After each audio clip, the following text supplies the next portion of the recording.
You wrote this? Yes, sir. You are telling me you speak Dutch Yes, sir. and 14 other languages? 15 total, sir. Richard stared at her. Then he laughed. Not a kind laugh. A mocking laugh. The kind that cut. She was fired right on the spot for not knowing her place. She was the only person in the building who could save a $70 million deal. But they realized it 3 hours too late. Nina wiped the marble floors of Sterling Tower on her hands and knees, just like they told her to. Not with the mop, on her knees. Because the supervisor said the mop left streaks, and streaks made the executives angry. So Nina got down on the cold, hard floor every night at 11, when everyone went home, and scrubbed until her back screamed and her fingers went numb. She was 42 years old, black, poor, invisible. At least that is what they thought. But Nina had a secret so big, so impossible, that if anyone knew, they would not believe it. Nina spoke 15 languages, fluently, not just English and Spanish like some people in the city. She spoke French, German, Mandarin, Arabic, Dutch, Portuguese, Japanese, Korean, Italian, Swahili, Hindi, Turkish, and 2 more that most people never even heard of. If you are already hooked by Nina's story and want to see where this goes, hit that subscribe button right now. Smash that like button and drop a comment telling me where you're watching from. I want to know what country, what city. Your support means everything to this channel. Nina learned languages the way some people breathe. Easy, natural. When she was a little girl growing up in a tiny apartment in the Bronx, she would listen to the neighbors through the thin walls. The family from Mexico on the left, the Dutch couple upstairs, the Chinese grandmother next door who sang old songs while cooking.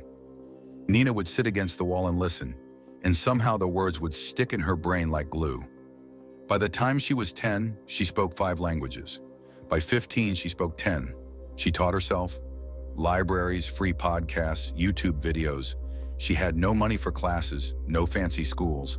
Just a brain that ate up words and patterns and sounds like food. Her mother told her to stop wasting time. Languages do not pay bills, she said. Get a real job. So Nina did. She cleaned offices, she scrubbed toilets, she mopped floors.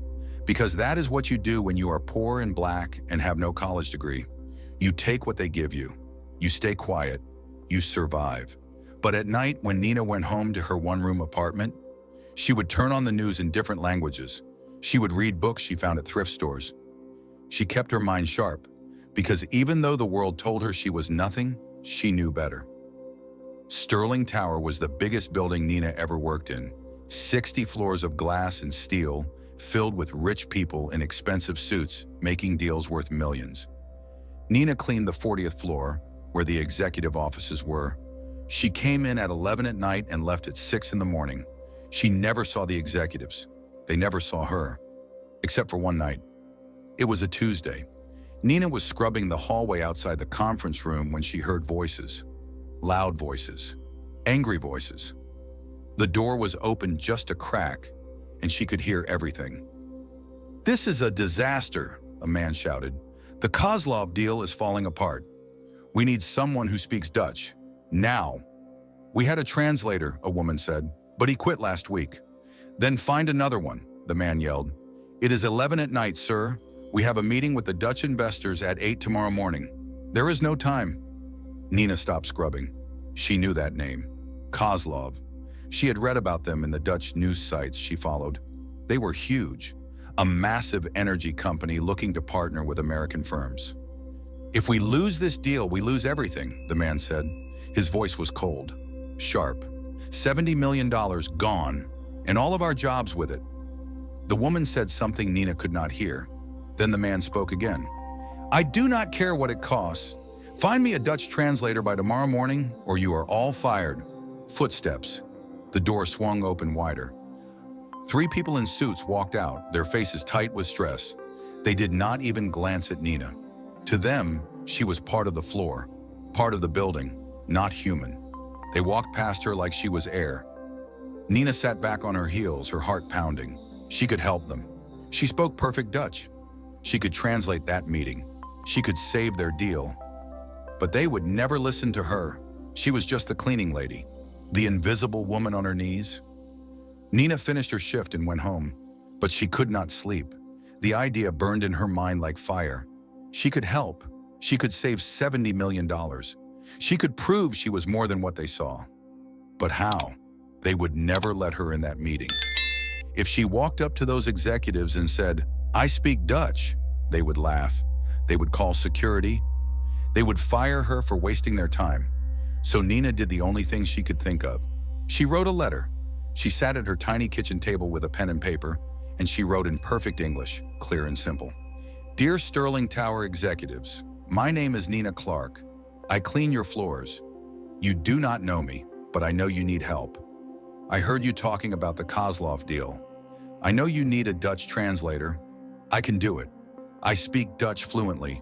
I also speak 14 other languages.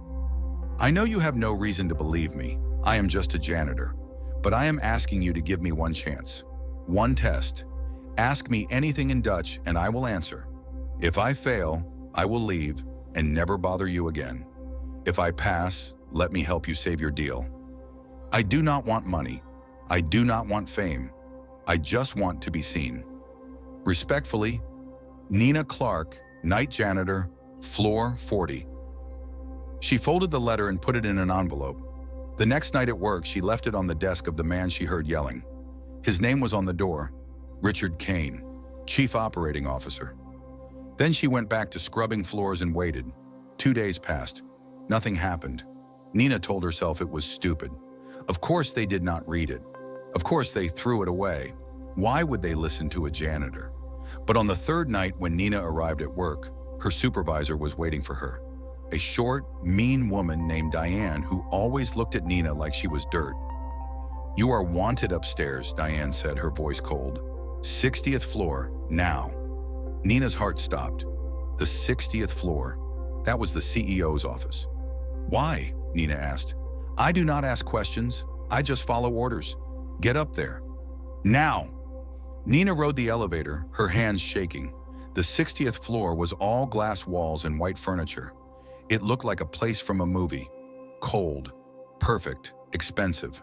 A young woman in a tight dress met her at the elevator. She looked Nina up and down, her lip curling slightly when she saw the cleaning uniform. "Follow me," the woman said. They walked down a long hallway. At the end was a massive office with floor-to-ceiling windows showing the whole city lit up like stars. Behind the desk sat a man, not old, maybe 50, silver hair, sharp eyes, a suit that probably cost more than Nina made in a year. Richard Kane. He looked up when Nina walked in. His eyes were ice. "You wrote this?" He held up her letter. "Yes, sir," Nina said. Her voice was steady, even though her heart was trying to break out of her chest. "You are telling me you speak Dutch?" "Yes, sir." "And 14 other languages?" 15 total, sir." Richard stared at her. Then he laughed. Not a kind laugh. A mocking laugh. The kind that cut. "This is what you brought me?" he said to the assistant. "A janitor who thinks she speaks Dutch?" "Sir, she left the letter on your desk. I thought you should..." "You thought wrong." Richard looked at Nina like she was a roach. "Do you have any idea how insulting this is? We are trying to close a $70 million deal, and you think you can waltz in here with some fantasy about speaking languages? Get out. You are fired." The words hit Nina like a punch. "Sir, I am telling the truth," Nina said. "Test me, please. Just give me one chance." "I do not have time for this." Richard waved his hand. "Security. Get her out of my building." A guard appeared. He grabbed Nina's arm. She did not fight. She let him pull her toward the door. But then a voice spoke. A woman's voice. Strong. Clear. "Wait." Everyone turned. A woman stood in the doorway. Tall. Beautiful. White skin. Gray hair. Wearing a suit that looked like power. Her hair was pulled back tight, and her eyes were sharp enough to cut glass. "Who are you?" Richard asked. "Sophia Laurent," the woman said. "I represent the Kozlov family. I arrived early to observe your company before tomorrow's meeting." Richard's face went white. "Miss Laurent, I did not know you were..." "Clearly." Sophia walked into the room, her heels clicking on the marble floor. She looked at Nina, then at Richard. "Did I just hear you fire this woman for offering to help you?" "She is a janitor," Richard said. She claims she speaks Dutch. It is obviously a lie. Is it? Sophia turned to Nina. Then she spoke in rapid French, fast, complex, the kind of French that even native speakers struggled with. Nina did not hesitate. She answered in perfect French, smooth, confident. Cela faisait 3 ans que je nettoyais ces sols. Elle a appris le français en écoutant des stations de radio françaises et elle a lu Victor Hugo et Albert Camus dans leur langue originale. Sophia's eyes went wide. Then she switched to Dutch. Waar heb je deze taal geleerd en hoe vloeiend spreek je haar? Nina responded in flawless Dutch. Ik heb het mezelf aangeleerd door te luisteren naar mijn buren uit Amsterdam toen ik jong was. Ik keek Nederlandse films en elke dag las ik Nederlandse kranten om mijn geest scherp te houden. Sophia smiled. She turned to Richard and spoke in English. Her French is perfect. Her Dutch is flawless. Better than most of the translators I have worked with. Where did you find her? Richard's mouth opened and closed like a fish. I did not. You were about to throw her out, Sophia said. Her voice turned cold. You were about to fire the one person in this building who could actually help you. Are you still watching? If this story's grabbing you, hit that subscribe button, drop a like, and comment below with your location. Where are you watching from? Your support keeps me bringing you these powerful stories. I did not know she actually spoke. You did not ask, Sophia cut him off. You saw a black woman in a cleaning uniform and decided she could not possibly have value. That is your problem, Mr. Kane. You judge people by what they look like, not what they can do. Richard's face turned red. Miss Laurent, I assure you. Save it. Sophia turned to Nina. What is your name? Nina. Nina Clark. Nina, how would you like a job? Nina blinked. A job? As my personal translator, I need someone who speaks Dutch, Mandarin, and Arabic for my work. You speak all 3? Yes, ma'am. Good. I will pay you 3 times whatever they pay you here. Plus benefits, plus travel. You will work directly with me on international deals. Interested? Nina felt like the floor disappeared under her feet. 3 times her salary. Benefits. A real job. Not on her knees. Not invisible. Yes, Nina whispered. Yes, I am interested. Excellent. Sophia looked at Richard. As for your company, Mr. Kane, I will be recommending to the Kozlov family that they take their $70 million somewhere else. Somewhere that values people. Wait, Richard said, panic in his voice. Please, we can fix this. We can... You already showed me who you are, Sophia said, and I believe you. She walked to the door. Nina followed, her legs shaking. But then Sophia stopped. She turned back to Richard. Actually, I have a better idea. Nina, would you be willing to do me a favor? Anything, Nina said. Translate tomorrow's meeting. Show Mr. Kane and his team exactly what they almost threw away. Then after the deal is done, you come work for me. Deal? Nina looked at Richard. His face was pale, sweating. She could see the fear in his eyes. The meeting was in 9 hours. Without her, they had no translator. Without the translator, they lost everything. Deal, Nina said. Sophia smiled. Good. I will see you tomorrow at 8. Do not be late. She left. The room went silent. Richard stared at Nina. The assistant stared. The security guard still had his hand on her arm, but he let go slowly, like she was suddenly made of glass. Nina, Richard said. His voice was different now, smaller. I apologize. I made a mistake. A big mistake. Yes, you did, Nina said. Please, we need you. The company needs you. Nina looked at him. Really looked at him. This man who yelled at people, who fired them without thinking, who saw her on her knees and never once wondered if she was more than that. I will do the translation, Nina said, because Miss Laurent asked me to, not for you. She walked out of his office, her head high.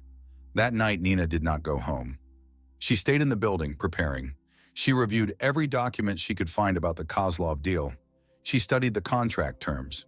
She made notes in Dutch, English, and Chinese, just in case. At 7 in the morning, she went to the bathroom and changed. She had brought the one nice outfit she owned, a simple black dress, not expensive, but clean. She washed her face, fixed her hair, looked at herself in the mirror. You are not invisible, she told herself. Not anymore. At 8, Nina walked into the conference room on the 40th floor. The room was full of people in suits. Richard was there, looking sick. His whole executive team sat around the table, nervous and sweating. And at the head of the table sat 3 men in dark suits, the Kozlov family. They looked hard, serious, like men who did not waste time. Sophia sat across from them, calm and beautiful. Everyone, this is Nina Clark, Sophia announced. She will be translating today. The Dutch investors looked at Nina. One of them, an older man with gray hair and cold eyes, spoke in Dutch. Dit is onze vertaler.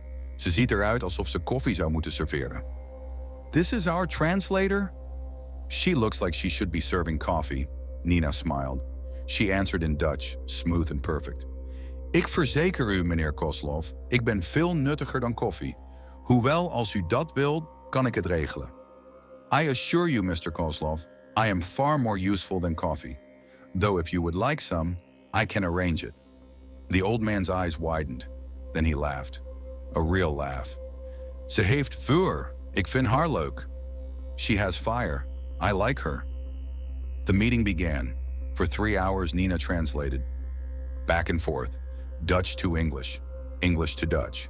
Complex business terms, legal language, financial details. She did not miss a word, did not hesitate, did not stumble. Richard and his team watched her like she was performing magic. Because to them, it was magic. This woman they saw on her knees, scrubbing their floors, was now commanding a room full of millionaires. The old Kozlov man, Victor, seemed impressed. He started directing his questions to Nina instead of to Richard. He asked her opinion on certain terms. He tested her knowledge of Dutch business culture. Nina answered everything, perfectly. At one point, Victor switched to Mandarin, just to see if she could keep up. Nina switched with him, flawless. He tried Arabic. Nina matched him. Victor sat back in his chair and smiled. Mr. Kane, where did you find this woman? Richard opened his mouth, but Nina spoke first in English. He did not find me, sir. I found myself. Victor laughed again. I like her very much. Miss Laurent, you said she will be working for you. Yes, Sophia said, starting next week. Good, because if you had not claimed her, I would have. Victor looked at Richard. You almost threw away a diamond because you thought it was a rock. Stupid. Richard said nothing. What could he say? The deal was finalized. $70 million secured. Contract signed. Hands shaken. When the Kozlov family left, Richard stood up. He looked at Nina. I do not know what to say, he admitted. You could start with thank you, Nina said. Thank you, truly. You saved this company. I know. Is there anything I can do? Anything to make up for how I treated you? Nina thought about it. Then she smiled. Yes, there is one thing. Name it. Fire Diane. Richard blinked. Your supervisor? She treats the cleaning staff like trash. She makes us work on our knees when mops would work fine. She steals our overtime. She calls us names. Fire her today. Richard nodded slowly. Consider it done. And one more thing, Nina said. Pay the night cleaning staff more. A lot more. They work hard. They deserve it. I will make it happen. Nina nodded. Then we are done here. She walked out of the conference room. Sophia was waiting in the hallway. That was incredible, Sophia said. You are incredible. Thank you, Nina said. I meant what I said. I want you working with me. I travel all over the world. I need someone I can trust. Someone brilliant. That is you. Nina felt tears trying to come, but she held them back. When do I start? Next Monday. I will have a contract drawn up. Salary, benefits, everything. You will never have to scrub a floor again. I was not ashamed of scrubbing floors, Nina said quietly. I was ashamed that people thought that was all I could do. Sophia put her hand on Nina's shoulder. The world is going to learn who you really are, I promise you that. Nina went home that day and cried. Big, hard tears that came from somewhere deep. Not sad tears, not happy tears. Just release. Years of being invisible. Years of being looked through. Years of being told she was nothing. All of it poured out. And when the tears stopped, Nina felt light, free. The next week, Nina started her new job. Sophia gave her an office. A real office with a desk and a window and her name on the door. Nina Clark, senior translator. She traveled to meetings in London, Tokyo, Dubai, Amsterdam. She spoke languages that made people's jaws drop. She helped close deals worth hundreds of millions. And everywhere she went, people respected her, listened to her, saw her. One day, 6 months later, Nina got a call. It was Richard Kane. "Nina, I wanted to update you," he said. "We gave all the cleaning staff a raise, 40% increase, and we hired a new supervisor, someone kind." "Good," Nina said. "And I wanted to say, I am sorry, really sorry, for how I treated you, for not seeing you." Nina was quiet for a moment. Then she said, "You saw what you were taught to see, but now you know better. Do better." "I will," Richard promised. Nina hung up. That night, she sat in her apartment. Not the tiny one-room anymore. A real apartment. 2 bedrooms, a kitchen, a view. She thought about the letter she wrote, the letter that changed everything. Some people would say she got lucky, that Sophia showing up that night was coincidence. But Nina knew better. Luck is what happens when preparation meets opportunity. Nina had been preparing her whole life, learning, growing, sharpening her mind. And when the opportunity came, she was ready. She grabbed a notebook and started writing. Not a letter this time, a book. She would call it Invisible No More, How I Went from Janitor to Global Translator. She would tell her story, not for fame, not for money, but so that other people who felt invisible could read it and know. You are not what they see. You are what you know you are, and that is everything. If Nina's story moved you, inspired you, or made you think differently, do me a huge favor right now. Hit that subscribe button, smash the like button, and drop a comment telling me where you are watching from, what country, what city. I read every single comment. Your support means the world to me and helps me bring you more powerful, life-changing stories like this one. Nina published her book 2 years later. It became a bestseller. She went on speaking tours, telling her story to audiences of thousands. Young women, especially young Black women, came up to her after every speech with tears in their eyes. "You made me feel seen," they said. And Nina would hug them and whisper, "You were always visible. They just were not looking." 5 years after that night in Richard Kane's office, Nina stood on a stage at a major university. She was giving the graduation speech. "I was 42 years old, scrubbing floors on my hands and knees when I realized something," she told the crowd. "The world will try to make you small. It will try to fit you into a box based on your skin color, your job, your bank account. It will try to tell you who you are, but you get to decide. You get to write your own story. You get to speak your own truth."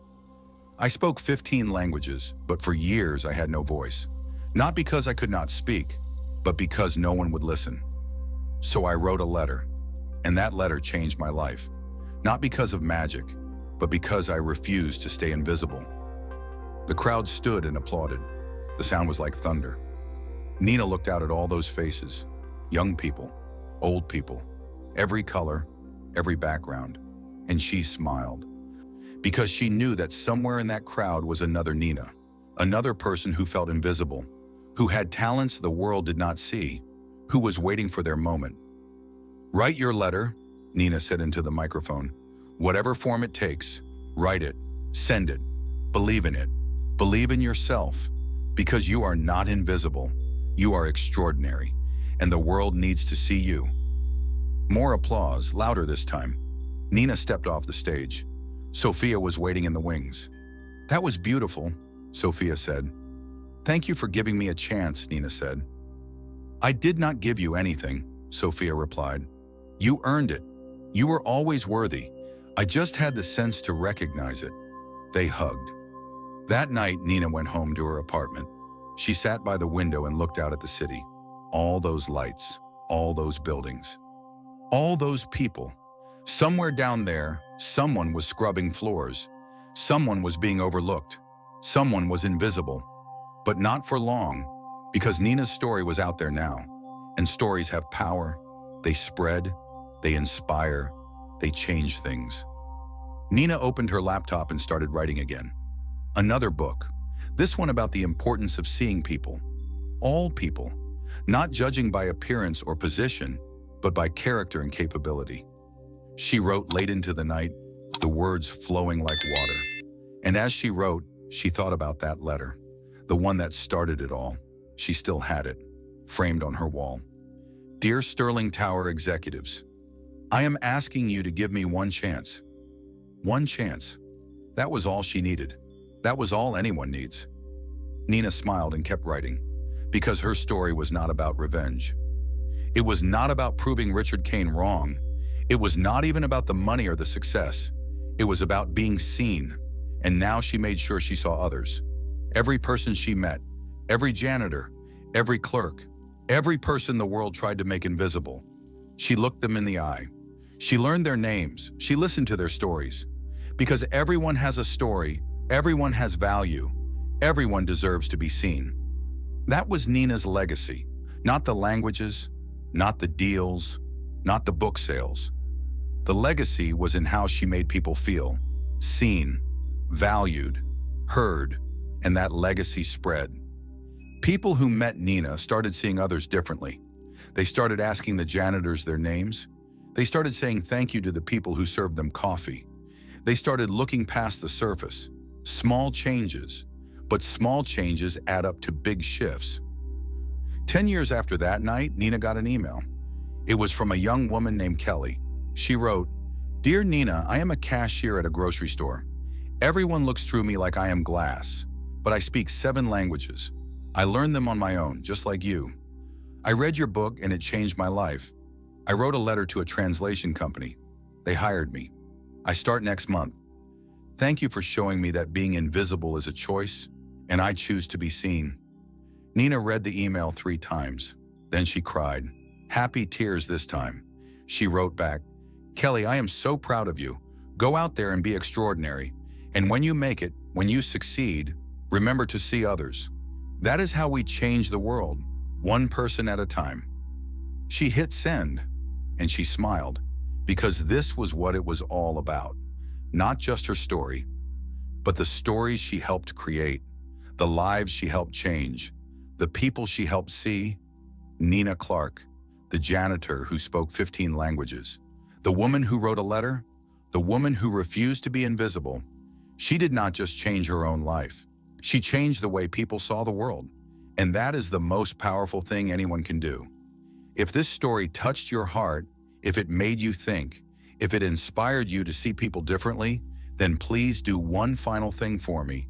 Hit that subscribe button if you have not already. Give this video a like, and comment below with your location and one thing you took away from Nina's story. What did this story teach you? How will you see people differently from now on? I read every comment, and I want to hear from you. Thank you for being here.